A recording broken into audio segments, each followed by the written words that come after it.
Dear students, ACCOUNTANCY, accountancy. Our discussion in subject accountancy. Welcome to the class. In accounting journey, in accountancy journey, in first order, journal is prepared. Journal is prepared. Okay, journal. In traditional approach or in old approach, journal is prepared. Or in modern approach, adhunika kramadalli, subsidiary books are maintained. Subsidiary book anna ಮಾಡ್ತೇವೆ. From journal, ledger is prepared. I mean ledger account is prepared. Here, journal is the book of daily entry, or in journal transactions are recorded in chronological order. What do you mean by chronological order? Date wise. Or in subsidiary book, transactions are recorded in chronological order, I mean date wise. Here, journal or subsidiary book is substitute to each other. ಒಂದ tea ಕುಡಿಬಹುದು ಅಥವಾ coffee ಕುಡಿಬಹುದು, isn't it? So ಹಾಗೇನೆ ಒಂದ journal prepare ಮಾಡಬಹುದು ಅಥವಾ subsidiary book prepare ಮಾಡಬಹುದು. Preparation of journal is old approach or traditional approach, but student old is gold. Journal prepare ಮಾಡಲಿಕ್ಕೆ ಗೊತ್ತಾಗದೆ accountancy ಅರ್ಥ ಆಗುವುದಿಲ್ಲ, ಆಯ್ತಾ? Yes, therefore though journal gives the summarized idea about preparation of account like debit and credit, we have to study about journal, though it is traditional approach. ಅದು ಹಳೆಯ ಕ್ರಮ ಆದರೂ ಕೂಡ ನಮ್ಮ ಅಕೌಂಟೆನ್ಸಿ ಸ್ಟಾರ್ಟ್ ಆಗೋದು ಜರ್ನಲ್ ಇಂದಲೇ. Or subsidiary book in modern approach. From journal or from subsidiary book, ledger account is prepared. Student, ledger account is prepared at the end of the year. Ledger account is prepared at the end of the year by consolidating the items of journal or subsidiary book. Ledger account is prepared. ಅದರಿಂದ ledger account ಅನ್ನ prepare ಮಾಡೋದು. From ledger account, trial balance is prepared. Okay, trial balance prepare ಮಾಡೋದು by taking the final balance of ledger account. From the final balance, trial balance is prepared. From trial balance, final account, also called as financial statement. Financial statement means the account that is prepared at the end of the year, finally, therefore it is called final account, to know either the profit or loss of the business and what are the different assets and liabilities of the business. Okay, see, final account is prepared. This is the accounting journey. ಇದೊಂದು accountancy ಒಂದು travel ನ ಒಂದು journey, ಅದು ಒಂದು ಪ್ರಯಾಣ ಅದು. Okay, ಇಲ್ಲಿಂದ ಇಲ್ಲಿಗೆ, ಇಲ್ಲಿಂದ ಇಲ್ಲಿಗೆ, ಇಲ್ಲಿಂದ ಇಲ್ಲಿಗೆ. So to prepare these accounts, I mean this statement, to prepare journal or subsidiary book, or to prepare ledger, or to prepare trial balance or final account, this chapter, okay, this chapter, what is the chapter title? Present, third chapter, recording of transaction 1, gives the basic or primary idea. ಈ chapter ಈ ಅಕೌಂಟ್ಗಳನ್ನು ಮಾಡಲಿಕ್ಕೆ ಬೇಕಾದಂತಹ basic idea ಅಥವಾ ಪ್ರಾಥಮಿಕ ಜ್ಞಾನವನ್ನು ಕೊಡುತ್ತದೆ. Yes, therefore this is nothing but, I mean this chapter is nothing but, this is the foundation. This chapter is a foundation to prepare, I mean to construct a building called accountancy. Okay, therefore be concentrate. See, here in our present class, our discussion about account. Okay, so account, our discussion about account. See, from your high school age or from your primary class age, I think you heard about the term, what is that? Cash account, bank account, missionary account, capital account, salary account, land account, okay, etc. term you study, you heard, I think. See, here account means what? Transactions of similar nature are consolidated under one head is called account. The transactions of similar nature, ಒಂದೇ ತರನಾದಂತಹ transaction ಗಳನ್ನು ಒಂದೇ ಕಡೆ ಬರೆದ್ರೆ in a consolidated manner or in summarized manner, so that is called account.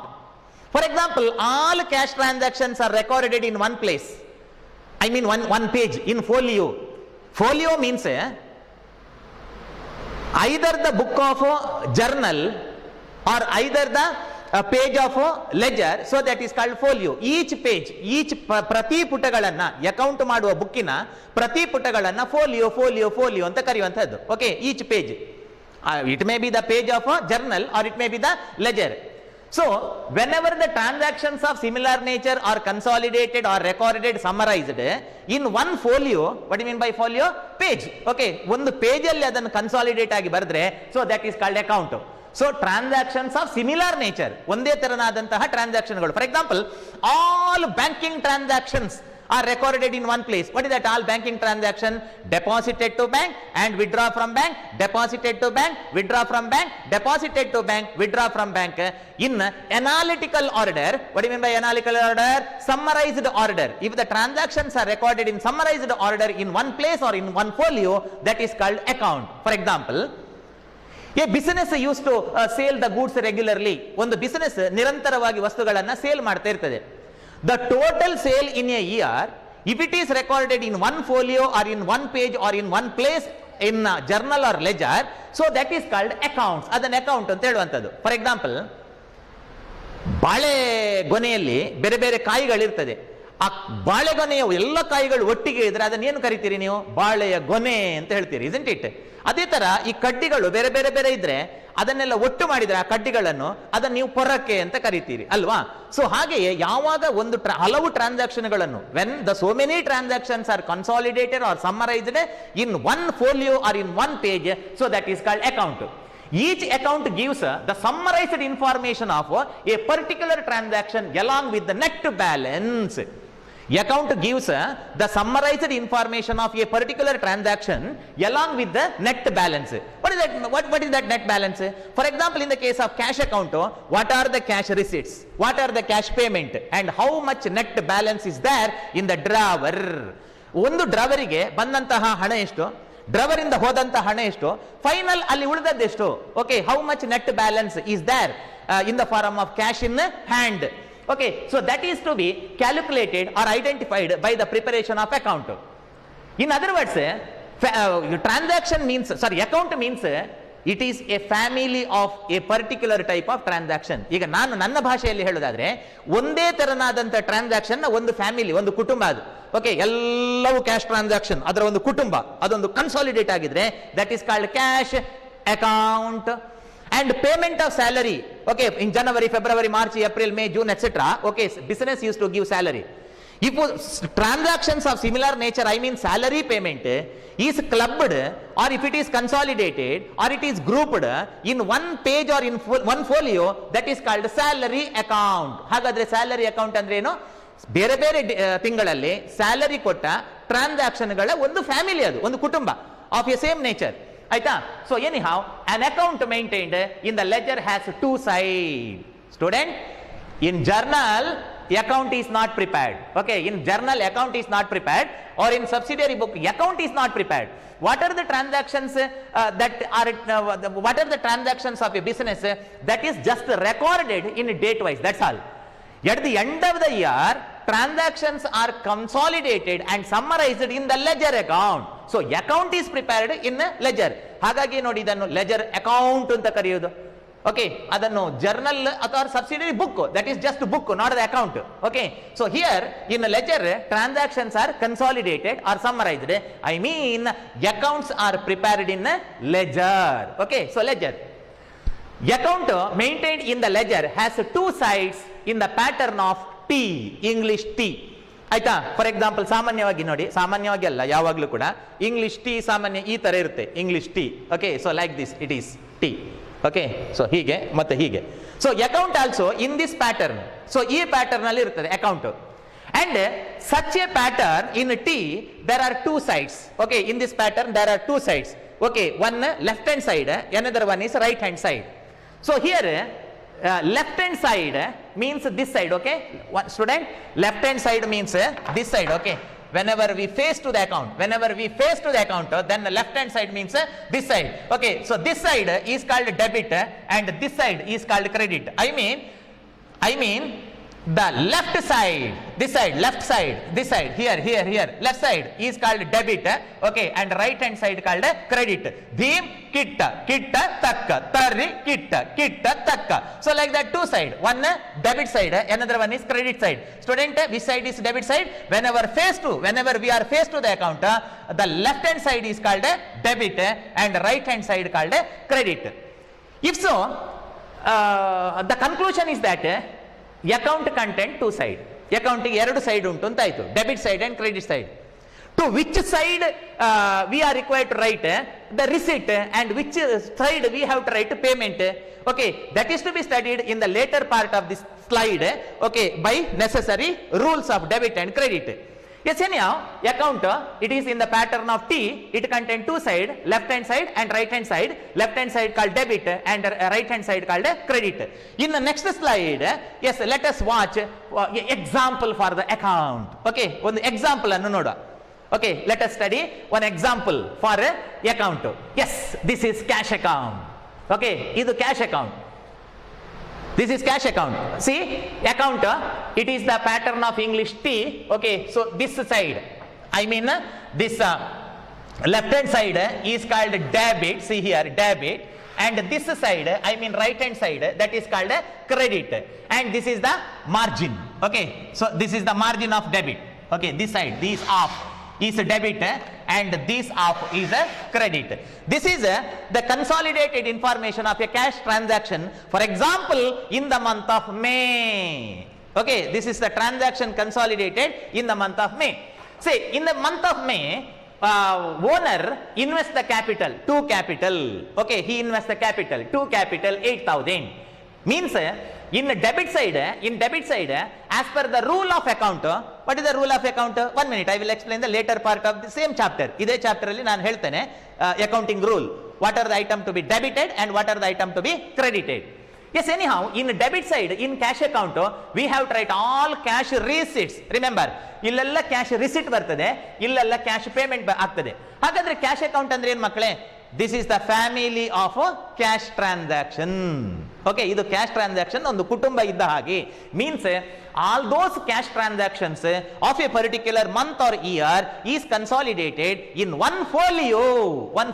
Okay, ಇದು cash account ನ folio ಇದು. I mean ledger ನ folio, ಒಂದು ಪೇಜ್. ಓಕೆ, ಆ ಪೇಜ್ ಅಲ್ಲಿ already printed columns are there. ಅಲ್ಲಿ ಪ್ರಿಂಟೆಡ್ ಕಾಲಮ್ ಇರುತ್ತೆ ಎಲ್ಲಿ? ಲೆಜರ್ ಅಲ್ಲಿ. But being student, you are provided with common sheet. Okay, wherein you are required to draw the columns for the same. In examination, you are required to draw the column.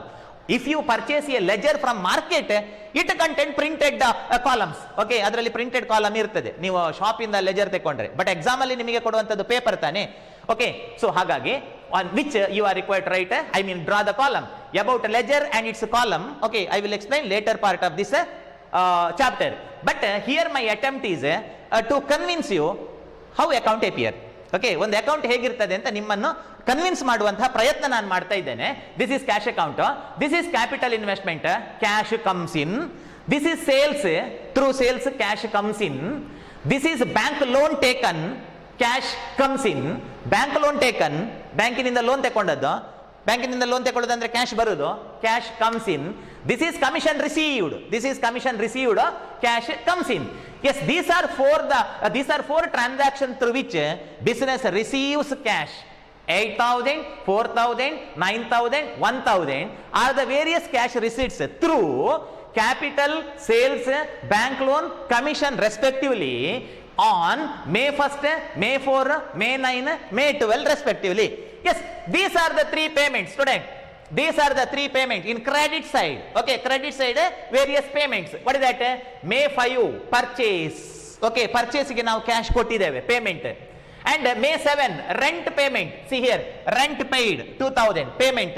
And this is by bank, means deposit to bank. Bank ಗೆ deposit ಮಾಡಿದ್ದು. Whenever we are going to deposit the money to the bank, cash goes out. Okay, so credit side. Anyhow, debit side ಅಲ್ಲಿ comes in, credit side ಅಲ್ಲಿ goes out. Okay.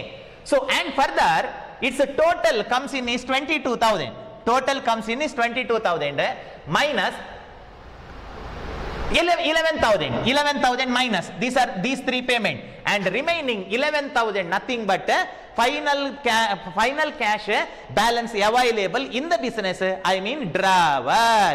ನಮ್ಮ business ನ drawer ಅಲ್ಲಿ May last ಗೆ 11,000 ದುಡ್ಡಿದೆ, ಅಷ್ಟು ಅಲ್ಲಿ ಉಳಿದಿದೆ ಅಂತ ಕ್ಯಾಶ್ ಅಕೌಂಟ್ ಹೇಳ್ತದೆ. ಹಾಗಾದ್ರೆ what you mean by account? So account this is the example. This is the example of cash account. In general, what do you mean by account? So account means the consolidated or summarized information of a particular transaction in one folio or in one page, which will produce or give net balance. Okay, so net balance. ಇಡೀ account ಅನ್ನು ಮಾಡುವ ಉದ್ದೇಶ ಇಲ್ಲೊಂದು white ಅಲ್ಲಿ ಕಾಣ್ತಾ ಇದೆ ಅಲ್ಲ ಮಕ್ಕಳೇ, ಬ್ಯಾಲೆನ್ಸ್, ಇದನ್ನು ಹುಡುಕುವ ಉದ್ದೇಶ. That is called final balance. Student, if you are not satisfied, I will give one more example in the next slide. Okay, ಬಹಳ ಸಂತೋಷದಲ್ಲಿ ಇನ್ನೊಂದು ಸ್ಲೈಡ್ ತೋರಿಸ್ತೇನೆ ನೋಡಿ. Yes, good. This is bank account. Okay, another example about bank account. ಮಕ್ಕಳೇ, previous chart ಅಲ್ಲಿ ನೋಡಿದ ಯಾವ account? ಈ ಪ್ರೀವಿಯಸ್ ಚಾರ್ಟ್ ಅಲ್ಲಿ ಯಾವ ಅಕೌಂಟ್ ನೋಡಿದ? Cash account, isn't it? Yes, this is bank account. See, in the case of bank account, as per accounting rule, in debit side, various amount deposited to bank are shown. Okay, various amounts that is deposited to bank are shown. Debit side ಅಲ್ಲಿ ಬ್ಯಾಂಕಿಗೆ deposit ಮಾಡಿದ್ದನ್ನು ತೋರಿಸಬೇಕು, credit side ಅಲ್ಲಿ ಬ್ಯಾಂಕಿನಿಂದ withdraw ಮಾಡಿದ್ದನ್ನು ತೋರಿಸಬೇಕು. ಹೇಗೆ ಗೊತ್ತಾಗ್ತದೆ? ಅಕೌಂಟಿಂಗ್ ರೂಲ್ ಹೇಳುತ್ತೆ. ಪಾಪ ನಿಮಗೆ ಈಗ ಗೊತ್ತಿಲ್ಲ. I will explain in the later part of same chapter. Anyhow, these are the various deposits, these are the various withdrawal. Yes, now first cash deposited to bank. Okay, deposit to bank, ಬ್ಯಾಂಕಿಗೆ deposit ಮಾಡಿದ್ದು ಏನನ್ನು? Cash ಅನ್ನು 8,000. and we sold the goods, sales and deposit the money to the bank, debit side deposit 4,000, and we sold machinery and amount received rupees 9,000 is deposited to bank. Okay, so these three are deposit to bank. Okay, idu ಮೂರು ಬ್ಯಾಂಕಿಗೆ deposit ಮಾಡಿದ್ದು. Credit side, withdraw from bank. Anyhow bank transaction. Okay, so withdraw ಮಾಡಿದ್ದು. What is that? For purchase 3,000. Okay, for purchase. ಮಕ್ಕಳೇ, spelling PURCHAS ಅಂತ ಇದೆ, ಇನ್ನು ಆಚೆಯಿಂದ ಹೋಗುವಾಗ purchase ಅಂತ ಓದ್ಕೊಂಡು ಓದಬೇಕು. Okay, that is purchase. Okay, so purchase 3,000. Drawing 2,000. What you mean by drawing? Cash withdrawn by the proprietor from business is personal use. Okay, ಅವನ personal ಯೂಸ್ಗೆ ತಗೊಂಡದ್ದು 2,000. and cash withdraw, okay, cash withdraw from the bank rupees 50,000. okay, cash withdraw from bank 50,000. see here, cash withdraw from 50,000 means in the case of bank, I mean businessman open current account. In the case of current account, overdraft facilities available. ಮಕ್ಕಳೇ, ಇನ್ನು ಹೀಗೆ ಕೂತು ಯೋಚನೆ ಮಾಡಬೇಡಿ, sir ಬ್ಯಾಂಕಲ್ಲಿರುವ ಡೆಪಾಸಿಟ್ಗಿಂತ ಹೆಚ್ಚು ಹೇಗೆ ತೆಗೆದದ್ದು ಅಂತ. S, ಇಲ್ಲಿ ಅವ ಹೆಚ್ಚು ತೆಗೆದಿದ್ದಾನೆ. ಓಕೆ, ಸೊ ಬ್ಯಾಂಕಲ್ಲಿ ಡೆಪಾಸಿಟ್ ಇರುವಂತದ್ದು 21,000. ಓಕೆ, ಸಿ 21,000 ಡೆಪಾಸಿಟ್ ಇರೋದು 21,000, but he withdraw 50,000. how it is possible? see, in the case of businessman, they are opening current account. to current account, overdraft facilities available. what do you mean by overdraft? Overdraft means permission to the current account holder to withdraw the amount more than his deposit limit. ಆಯ್ತು, ಅವನ ಡೆಪಾಸಿಟ್ಗಿಂತ ಹೆಚ್ಚು ಅವ withdraw ಮಾಡಬಹುದು, litre ಅವನು payment ಮಾಡಬೇಕು. Okay, this facilities available only to the current account and businessman only can open current account. Okay, good. So ಹಾಗಾಗಿ withdraw ಮಾಡಿದ್ದಾನೆ and finally the balance is 34,000. ಅರೆ ಬಾಬಾ, overdraft balance. This is the account wherein there is overdraft balance. Okay, to explain that in the case of bank account, there may be debit balance or credit balance. I took this example.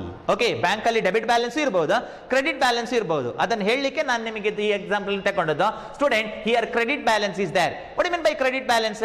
Drawing the amount more than bank balance. ಬ್ಯಾಂಕಿನಲ್ಲಿ ಎಷ್ಟು ಹಣ ಉಂಟು ಅದಕ್ಕಿಂತ ಹೆಚ್ಚು ಹಣವನ್ನು ತೆಗೆಯುವಂತಹ ಸಾಧ್ಯತೆ ಇದೆ. Yes, here business man draw 30,000 rupees more than his deposit. I mean, here it is unfavorable balance. Shame, unfavorable balance. It is not favor because he withdraw the amount more than his deposit limit. Anyhow, this is a bank account. ಮಕ್ಕಳೇ, ಹಾಗಾದ್ರೆ account ಅಂದ್ರೆ ಏನು? General ಆಗಿ account ಅಂದ್ರೆ ಏನು? Account means the consolidated, ಒಟ್ಟು ಸೇರಿಸಿದ, okay, summarised information of a particular transaction. Summarised information of a particular transaction which exhibit or which shows net balance. Net balance ಇಲ್ಲಿ ವೈಟ್ ಅಲ್ಲಿ ಇದೆ ಅಲ್ಲ ಮಕ್ಕಳೇ, ವೈಟ್ ಬ್ಯಾಕ್ ಗ್ರೌಂಡ್ ಅಲ್ಲಿ, ಅದು ನೆಟ್ ಬ್ಯಾಲೆನ್ಸ್. ಇಡೀ ಅಕೌಂಟ್ ಮಾಡೋ ಉದ್ದೇಶ ಇದು. Okay, net balance. ಮಕ್ಕಳೇ, ಈ ಬ್ಯಾಲೆನ್ಸ್ ನೆಕ್ಸ್ಟ್ ಇಲ್ಲಿ ನೋಡಿ ಟ್ರಯಲ್ ಬ್ಯಾಲೆನ್ಸ್ಗೆ ಹೋಗುತ್ತೆ. ಓಕೆ, ಟ್ರಯಲ್ ಬ್ಯಾಲೆನ್ಸ್ಗೆ ಹೋಗುತ್ತೆ that balance. So this is about a bank account. Yes, in next slide, let us see what is there. Okay, so here types or classification of accounts. Okay, types or classification of account. See, accounts are divided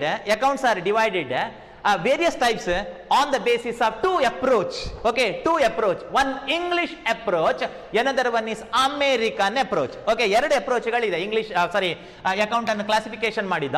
in English approach accounts are divided into 3. Okay, personal account, real account, nominal account. ಇಲ್ಲಿ English approach. In English approach accounts are divided into personal account, real account, nominal account.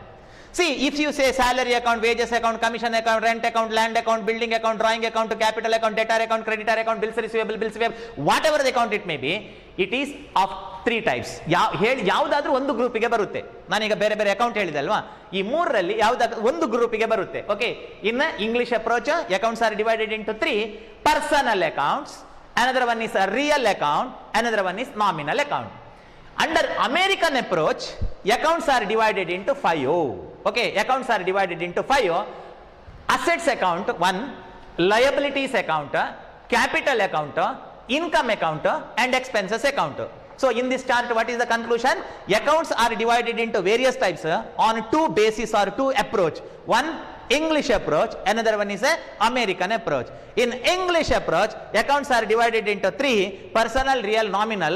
In American approach, accounts are divided into one assets account, liability account, capital account, income account, and expenses account. ಇನ್ನು start ಏನು start confusion. ಏನು confusion sir? English ಅಲ್ಲಿ 5, ಅಮೆರಿಕಾದಲ್ಲಿ 5, ಯಾವುದರಲ್ಲಿ 3, ಯಾವುದರಲ್ಲಿ 5 ಅಂತ exam ಅಲ್ಲಿ ಇದನ್ನು ಕೇಳಿದ್ರೆ ಇದನ್ನು ಬರೆಯೋದು, ಇದನ್ನು ಕೇಳಿದ್ರೆ ಇದನ್ನು ಬರೆಯೋದು. Okay, so I will give one secret to you so as to grasp how many type. See, in the case of English approach, 3 type. See, ಇದೊಂದು ಕ್ಲೂ, ಅದು ನೆನಪಿಟ್ಕೊಳ್ಳಿಕ್ಕೆ. ಇಂಗ್ಲಿಷ್. ಓಕೆ, ಸೊ ಇಂಗ್ಲಿಷ್ ಅಲ್ಲಿ 3 accounts. Okay, American. How many letters? American. 5, no? So therefore in American approach 5 types are there. ಇದೊಂದು ಮನಸ್ಸಿನ heart, ಮನಸ್ಸಿನ ಒಳಗೆ ಒಂದು secret, ಅದು ನೆನಪಿಟ್ಟುಕೊಳ್ಳಿಕ್ಕೆ. English okay 3 ಅಲ್ವಾ? ಸೊ ಹಾಗಾಗಿ 3 types of account: personal, real, nominal. In American, okay, so 5 type. So anyhow, let us see and discuss about each type in the next slide. Okay, next slide. Yes, English or traditional approach, types or classification of account under English, also called as traditional approach. Okay, ಅದನ್ನು traditional approach ಅಂತ ಹೇಳ್ತೇವೆ. C ಮಕ್ಕಳು, ಇಲ್ಲಿ ತುಂಬಾ important ಒಂದು ವಿಷಯ ಅಥವಾ ಮಾಹಿತಿಯನ್ನು ಹೇಳ್ತೇನೆ. ಇನ್ CBSE syllabus, according to CBSE syllabus, it is our duty and your duty to study the accountancy under American approach. But in professional course like CA or company secretary, etc., there English approach is applicable. Yes, therefore being accountancy student, you must know both the approaches. ಇದು conclusion. ನಾನು ಹೇಳಿದ ಗೊತ್ತಾಯ್ತಾ ಮಕ್ಕಳೇ? CBSE syllabus ನ book ಅಲ್ಲಿ ಅವರು 5 type ಅನ್ನು ಮಾತ್ರ ಹೇಳ್ತಾರೆ. I mean they are going to follow American approach ನಿಮ್ಮ ರೆಗ್ಯುಲರ್ ಕ್ಲಾಸ್ ಅಲ್ಲಿ. ಆದರೆ ನೀವು ಪ್ರೊಫೆಷನಲ್ ಕೋರ್ಸ್ ಮಾಡ್ಲಿಕ್ಕೆ ಹೋಗ್ತೀರಾ, CA ಅಥವಾ ಕಂಪನಿ ಸೆಕ್ರೆಟರಿ ಇತ್ಯಾದಿ ಕೋರ್ಸ್ಗಳನ್ನು ಮಾಡಿದ್ರೆ ಆವಾಗ ಇಂಗ್ಲಿಷ್ ಅಪ್ರೋಚ್ ಅಲ್ಲಿ ಅಕೌಂಟೆನ್ಸಿ ವರ್ಕೌಟ್ ಮಾಡುವಂತದ್ದು. Yes, therefore it is your duty and our duty to know and explain both the approaches. Okay, says therefore let us take types or classification of account under English or traditional approach. ಮಕ್ಕಳೇ, ನಿಮಗೆ ಯಾವುದು ಅನುಕೂಲ ಆಗುತ್ತೆ ನೋಡಿ. If you apply American approach or if you apply English approach, result is same, answer is same. ಈಗ ಕ್ಲಾಸಲ್ಲಿ ಒಂದು 100 student ಇದ್ರೆ 50 students followed English approach, remaining 50 students are followed in their mind they apply American approach. Then outcome, I mean result, I mean answer is one and the same. Yes, ಹಾಗಾಗಿ ನಿಮಗೆ ಯಾವ್ದು ಅನುಕೂಲ ಆಗುತ್ತೆ ನೋಡಿ. Okay, I will explain both the methods. Okay, so types are classification of accounts under English approach. What is that? English approach. How many account? 3 account: personal, real, nominal. S, now let us discuss what is the meaning of personal account. See here, personal account means person. ನಾನೊಬ್ಬ person, ನೀವೊಂದು person. See, it is the account relating to persons and institutions or representative person. Oh, 3 part: persons 1, institution 2, and representative person 3. So personal account means, so it contains 3 aspects or 3 parts. So personal account means the account of natural person. Okay, natural person. Student, what do you mean by natural person? Natural person means one who got his birth in the nature. Okay, in the nature. ಒಂದು ತಂದೆ ತಾಯಿಗೆ ಮಗನೋ ಮಗಳಾಗಿ ಹುಟ್ಟಿದಂತ ಒಂದು ವ್ಯಕ್ತಿ, ಅವನನ್ನ ನಾವು natural person ಅಂತ ಹೇಳೋದು. Okay, natural person. ಈಗ ನಾನು ನ್ಯಾಚುರಲ್ ಪರ್ಸನ್, ನೀವು ಕೂಡ ನ್ಯಾಚುರಲ್ ಪರ್ಸನ್. ಪ್ರಕೃತಿಯಲ್ಲಿ ಒಂದು ತಂದೆ ಅಥವಾ ತಾಯಿ, ತಂದೆ ಮತ್ತು ತಾಯಿಗೆ ಮಗನೋ ಮಗಳಾಗಿ ಹುಟ್ಟಿದವರು. Okay, so that is called personal account. Test ಮಾಡೋದು ಹೇಗೆ? ರಕ್ತ ಬೇಕು, ಮಾಂಸ ಬೇಕು, ಚರ್ಮ ಬೇಕು, ಎಲುಬು ಬೇಕು, ಮತ್ತೆ ಸ್ವಲ್ಪ ಮರ್ಯಾದೆ ಬೇಕು. ಓಕೆ, ಇದು ಇರುವವರು. ಓಕೆ, ರಕ್ತ, ಮಾಂಸ, ಎಲುಬು, ಚರ್ಮ ಮತ್ತೆ ಮರ್ಯಾದೆ. ಆಯ್ತಾ? ಇಷ್ಟು ಇದ್ದವನನ್ನು ಸಾಮಾನ್ಯ ಪರ್ಸನ್ ಅಂತ ಹೇಳ್ಬಹುದು, ಹೌದಲ್ಲ? Yes, okay. ಸೊ ನನ್ನ ಅಕೌಂಟ್, ನಿಮ್ಮ account. For example, best example ಹೇಳ್ತೇನೆ ಪರ್ಸನಲ್ ಅಕೌಂಟ್. ಪ್ರಪಂಚದಲ್ಲಿ ಅಂತ ಎಕ್ಸಾಂಪಲ್ ಬೇರೆ ಸಿಗ್ಲಿಕ್ಕೆ ಇಲ್ಲ. Sridhar's account, personal account, because Sridhar is a person. Sridhar means myself. Okay, so anyhow, ನಿಮ್ಮ ಹೆಸರನ್ನು ಹೇಳ್ಕೊಳ್ಳಿ. ಓಕೆ, ನಿಮ್ಮ ಹೆಸರು ಹೇಳ್ಕೊಳ್ಳಿ. Okay, Dinesh's account, Kumari account, Geeta account, Sita account, Devi account. Okay, so that is personal account. It means the account of person. Arey Baba, and institutions account also personal account. Okay, because institution is not a natural person, student, that is artificial person. Arey Baba, what is that artificial person? Artificial person means a institution created as per law, by the application of law. Okay, ಯಾವುದಾದ್ರೂ ಒಂದು ಕಾನೂನಿನ ಮೂಲಕ ಅಸ್ತಿತ್ವಕ್ಕೆ ಬಂದ್ರೆ ಒಂದು ಸಂಸ್ಥೆ, so ಅದು ಕೂಡ ನ್ಯಾಚುರಲ್ ಪರ್ಸನೇ. ಬೆಸ್ಟ್ ಎಕ್ಸಾಂಪಲ್ ಹೇಳ್ತೇನೆ, ಪ್ರಪಂಚದಲ್ಲಿ ಅಂತ ಎಕ್ಸಾಂಪಲ್ ಮತ್ತೊಂದಿಲ್ಲ. ಯಾವುದಕ್ಕೆ?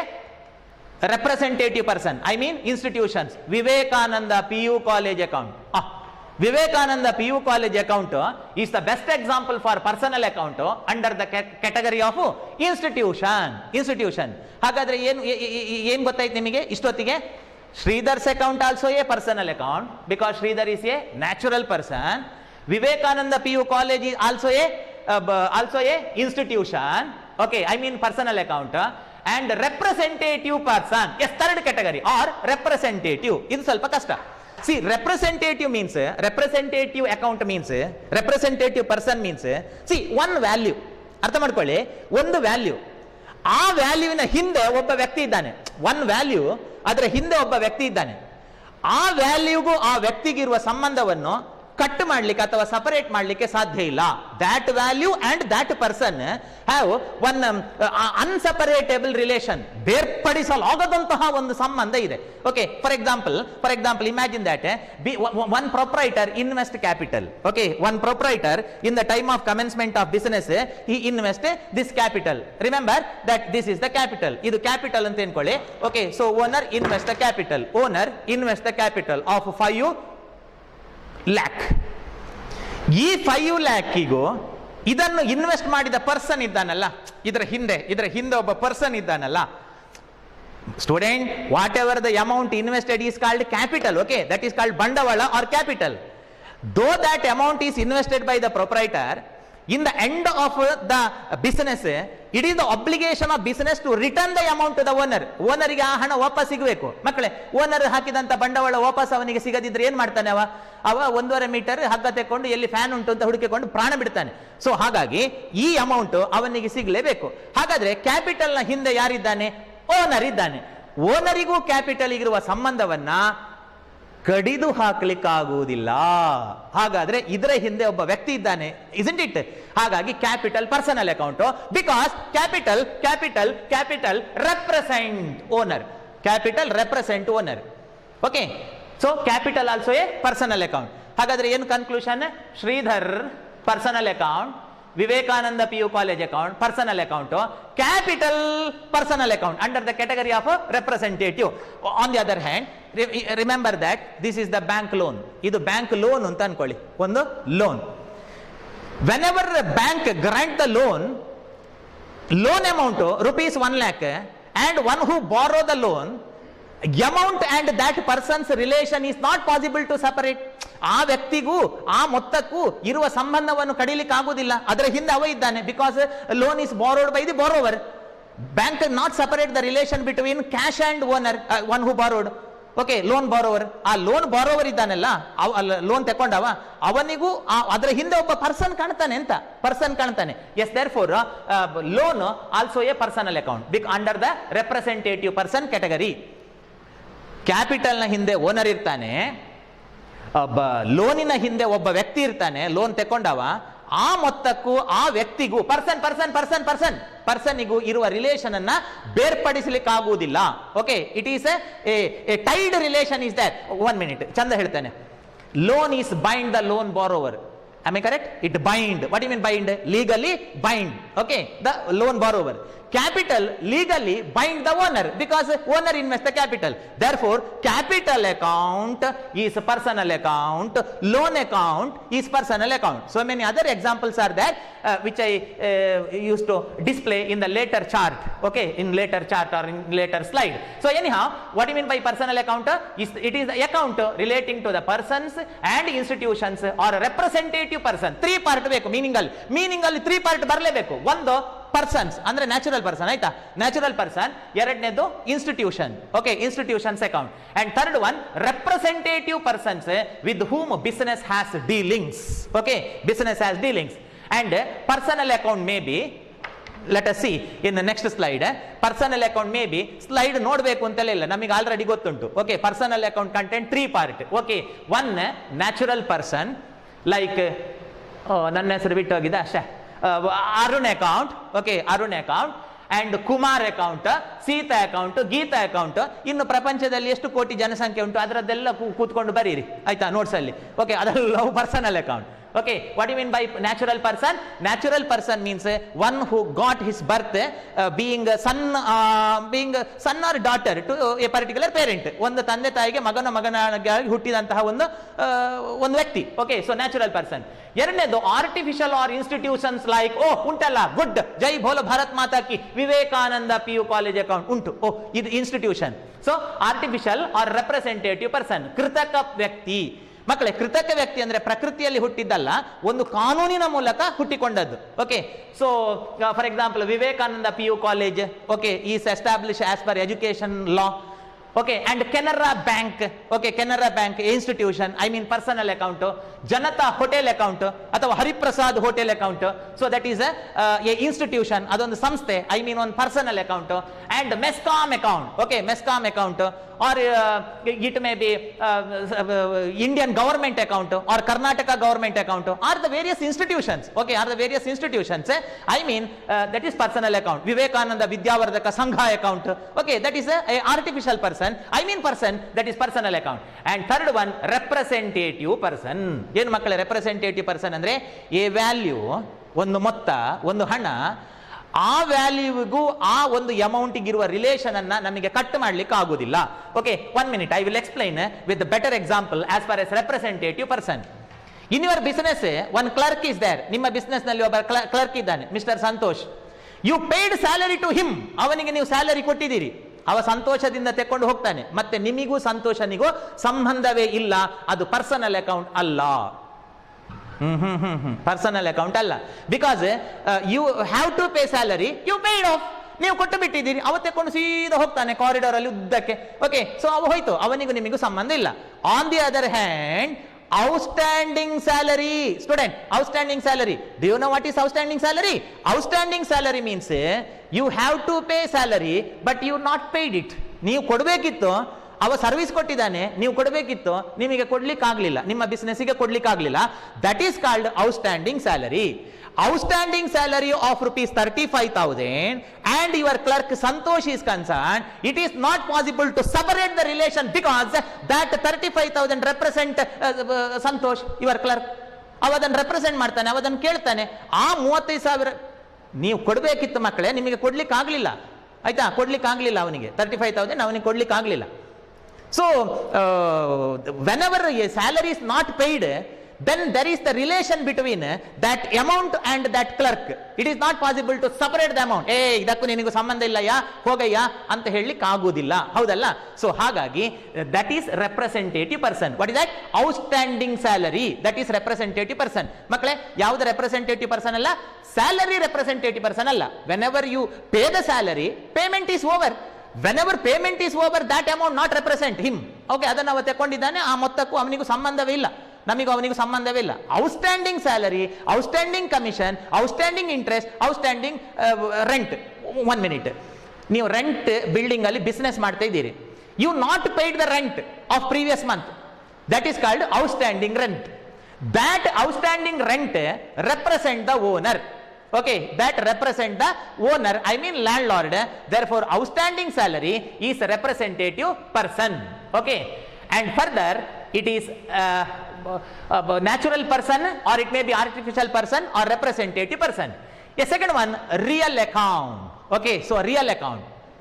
So real account means the accounts of properties or assets or accounts of rights. Okay, accounts of rights. So real account means yes, real, it is real. Okay, exactly, it is real. So real account means the account of properties, ಆಸ್ತಿಗಳು, accounts of properties, not persons, properties, or assets, land, building, furniture, machinery. Okay, so assets, or it may be the account of rights. Okay, account of right ಅಂತ ಹೇಳಿದ್ರೆ ಒಂದು ಅಧಿಕಾರ ನಮ್ಮ ಕೈಯಲ್ಲಿದ್ರೆ, okay, ಅಧಿಕಾರ ನಮ್ಮ ಕೈಯಲ್ಲಿದ್ರೆ it is an asset. No, that is an asset. So real account means the accounts of the properties or assets or rights of value. See here the example, tangible properties are two. One, a tangible property and intangible real account. So tangible assets like land, tangible and visible, building, tangible and visible. For example, ಇದು building, ಇದು ಈ building ಅನ್ನು ನೋಡ್ಲಿಕ್ಕೆ ಆಗ್ತದೆ, touch ಮಾಡ್ಲಿಕ್ಕೆ ಆಗ್ತದೆ. Okay, tangible. And further furniture account, cash account, stock account, ಇದು ಯಾರು ಕೂಡ ಪರ್ಸನ್ ಅಲ್ಲ. ಬಿಲ್ಡಿಂಗಿಗೆ ಅಪ್ಪ ಅಮ್ಮ ಇಲ್ಲ, ಇದು ನ್ಯಾಚುರಲ್ ಪರ್ಸನ್ ಅಲ್ಲ. ಓಕೆ, ಸೊ ಹಾಗಾಗಿ this is a real account. So land account, building account, furniture account, cash is an asset. ಯಾವುದೇ ಆಸ್ತಿಗಳ ಅಕೌಂಟ್, ಅದು ಕ್ಯಾಶ್ ಇರಬಹುದು ಆರ್ ಸ್ಟಾಕ್ ಇರಬಹುದು. Stock in the business, unsold goods, that is asset to the business, I mean that is real account. And stock, ಮಕ್ಕಳೇ, real ಅಂದ್ರೆ ಎಂತದು? ಸತ್ಯ ಅಂತ ಅರ್ಥ. ಯಾವುದನ್ನು ಕಣ್ಣಿನಲ್ಲಿ ನೋಡ್ಲಿಕ್ಕೆ ಆಗ್ತದೆ ಅದನ್ನು ನಾವು ಸತ್ಯ ಅಂತ ನಂಬ್ತೇವೆ, ಹೌದಲ್ಲ? ಲ್ಯಾಂಡ್ ಅನ್ನು ನೋಡ್ಲಿಕ್ಕೆ ಆಗ್ತದೆ, ಬಿಲ್ಡಿಂಗ್ ಅನ್ನು ನೋಡ್ಲಿಕ್ಕೆ, yes real, it is real. Furniture ಅನ್ನು ನೋಡ್ಲಿಕ್ಕೆ ಆಗ್ತದೆ, ಟಚ್ ಮಾಡ್ಲಿಕ್ಕೆ ಆಗ್ತದೆ, we can feel. Okay, vehicle ಅನ್ನು ನೋಡ್ಲಿಕ್ಕೆ ಆಗ್ತದೆ, ವೆಹಿಕಲ್ ಅನ್ನು ನೋಡ್ಲಿಕ್ಕೆ ಆಗ್ತದೆ, ಟಚ್ ಮಾಡ್ಲಿಕ್ಕೆ ಆಗ್ತದೆ. Okay, so that is a real account. And intangible real accounts like goodwill. Okay, goodwill means popularity or reputation of the business expressed in terms of money, I mean that is asset. ಒಂದು business ಇರುವಂತಹ ಘನತೆ, ಕೀರ್ತಿ, ಮರ್ಯಾದೆ, publicity, image, okay, prestige. So that is called goodwill, which is asset to the business, or copyright or patent are the various assets. And in next slide let us see the third account. Okay, that is nominal account. Okay, so nominal account. See here, nominal account means the account of income and expenses. It is the account of fictitious items which exist to define the nature of the transaction. Okay, nature of the transaction. See here, nominal means the nominal dictionary meaning of nominal is fictitious. ಹೆಸರಿಗೆ ಮಾತ್ರ, ನಿಜವಾಗಿ ಅಂಥದ್ದೊಂದು ಇಲ್ಲವೇ ಇಲ್ಲ. Nominal ಅಂದ್ರೆ ಸತ್ಯ ಹೇಳ್ಬೇಕು. ನೀವು ಕನ್ನಡ ಡಿಕ್ಷನರಿಯಲ್ಲಿ ನೋಡಿ, ಸುಳ್ಳು ಅಂತ ಇದೆ ಅರ್ಥ, ಸುಮ್ಮನೆ ಹೇಳೋದು. Okay, for example, we are going to pay some amount and we are saying that rent paid. ಸುಮ್ಮನೆ, ಎಲ್ಲಿ ರೆಂಟ್ ಪೇಯ್ಡ್, ಕೊಟ್ಟದ್ದು ದುಡ್ಡು. ಹಾಗಾಗಿ rent account is a nominal account, because rent the term is for name only. ಇಲ್ಲಿ ಹೇಳಿದಾರಲ್ಲ, which exist to define the nature of the transaction. Okay, or you are going to pay something amount to staff and you are going to write that salary paid. ಎಂಥದ್ದು salary paid? ಪ್ರಪಂಚದಲ್ಲಿ salary ಅಂತ ಎಂಥದ್ದು ನೋಡ್ಲಿಕ್ಕೆ ಇಲ್ಲ, ಕಣ್ಣಿನಲ್ಲಿ ನೋಡ್ಲಿಕ್ಕೆ ಆಗುದಿಲ್ಲ, touch ಮಾಡ್ಲಿಕ್ಕೆ ಆಗುದಿಲ್ಲ. ನೀವು ಕೊಡುವುದು ಕ್ಯಾಶ್, ಹೇಳೋದು ಸ್ಯಾಲರಿ ಅಂತ, ಸುಳ್ಳು ಹೇಳಿದ್ದು ತಾನೆ. So such a accounts are nominal account. Or in a repair shop you are going to pay some what ₹100 and in the book you are recording that repair ಅಲ್ಲ, ನೀವು ಕೊಟ್ಟದ್ದು ಕ್ಯಾಶ್ ಬಟ್ ಹೇಳಿದ್ದು repair. Yes, therefore nominal account means the account of income or expenses which exist for name sake only. So nominal account example, incomes like rent received, or it may be interest received or commission received. Okay, actually we are going to receive cash, but we are going to write that COMMISSION. ಸುಳ್ಳು ಹೇಳಿದಲ್ಲ, ನಿಮಗೆ ಸಿಕ್ಕಿದ್ದು cash. Okay, ನೀವು ಬರ್ದದ್ದು commission ಅಂತ, nominal. Okay, fictitious, ಸುಳ್ಳು. And interest, actually you are going to receive something money, but in the book you are recording that interest, ಬಡ್ಡಿ ಸಿಕ್ಕಿದ್ದು ಅಂತ ಹೇಳಿ ಬಡ್ಡಿ ಕಣ್ಣಲ್ಲಿ ತೋರಿಸ್ಲಿಕ್ಕೆ ಆಗುದಿಲ್ಲ. ಕಣ್ಣಲ್ಲಿ ನೋಡುದು ಕ್ಯಾಶ್, ಅದನ್ನು ಹೇಳುದು ಬಡ್ಡಿ ಅಂತ, ಇಂಟ್ರೆಸ್ಟ್ ಅಂತ. ಅದು ಸುಳ್ಳು ಹೇಳಿದ್ದು. That is called nominal account. And it may be the expenses like rent paid or interest paid, salary paid. Example ಹೇಳಿದಲ್ಲ ನಾನು. Actually you are going to pay cash, ನೀವು ಕ್ಯಾಶ್ ಕೊಡುವುದು, ಹೇಳುವುದು ರೆಂಟ್ ಅಂತ ಸುಮ್ಮನೆ ಹೇಳಿದ್ದು. That is nominal, I mean fictitious. And expenses account like rent account, interest account and salary account. And in next slide it is and non cash items like depreciation, appreciation, bad debt, provision for doubtful debt, provision for bad debt, etcetera. And here in the later part various examples that I listed. Okay, so ಬೇರೆ example. Okay, personal account, various examples are there. Real account, various examples are there. Nominal account, so many examples are there. Okay, ಅದಕ್ಕೆ ಬೇರೆ example ಇದೆ. For example, Manish account, Geeta account, okay, personal account. Capital account representative, ಅದು personal account. Kumar loan account or just loan account. Okay, just loan account, so that is personal account. Bank is a institution, that is a representative person. Bank is a institution, representative person. Canara Bank, college is a institution, representative person. Manish, natural person. Okay, so debtor, representative person. Debtor means ಸಾಲದ ಹಿಂದೆ ಯಾರು ಇರ್ತಾನೆ? ಸಾಲ ತಗೊಂಡವ ಇರ್ತಾನೆ. ಆ ಸಾಲಕ್ಕೂ ಅವನಿಗಿರುವ ಸಂಬಂಧವನ್ನು separate ಮಾಡ್ಲಿಕ್ಕೆ ಆಗುದಿಲ್ಲ. ಅದೇ ತರ ರಿಯಲ್ ಅಕೌಂಟಿಗೆ so many examples and nominal account ಇನ್ನೂ ತುಂಬಾ ಎಕ್ಸಾಂಪಲ್ಸ್ ಇದೆ. In the next slide for the same which I already uploaded in your class group. Okay, ನಿಮ್ಮ ಕ್ಲಾಸ್ ಗ್ರೂಪಿಗೆ ಈ ನೋಟ್ಸ್ ಅನ್ನು ನಾನು ಆಲ್ರೆಡಿ ಅಪ್ಲೋಡ್ ಮಾಡಿದ್ದೇನೆ. Okay, you can refer that and if you need any clarification then let us discuss. Okay, ಇದು ಯಾಕೆ ಅಂತ ಯಾವುದರಲ್ಲಾದರೂ ನಿಮಗೆ ಕ್ವಶನ್ ಇದ್ರೆ, how it is real account, how it is nominal account ಅಂತಂದ್ರೆ let us discuss later. I will give the clarification. Anyhow, in this session we discussed about the two approaches, student. Two approaches. One English approach, another one is American approach. In English, accounts are divided into three. Okay, personal account, real account, nominal account. I completed meaning and example. In the next session, I will take American approach. And final conclusion is that in CBSE syllabus, I mean in your regular class, you are required to work out the problem as per 5 rule. I mean American rule ಅಲ್ಲಿ ನಾವು discuss ಮಾಡಬೇಕು. In American, accounts are divided into 5 type, not 3. Okay, 5 type. One asset account, liability account, capital account, income and expense account. Okay, 5. I will take that topic in my next class. I hope you understood this topic. Take care. That's all.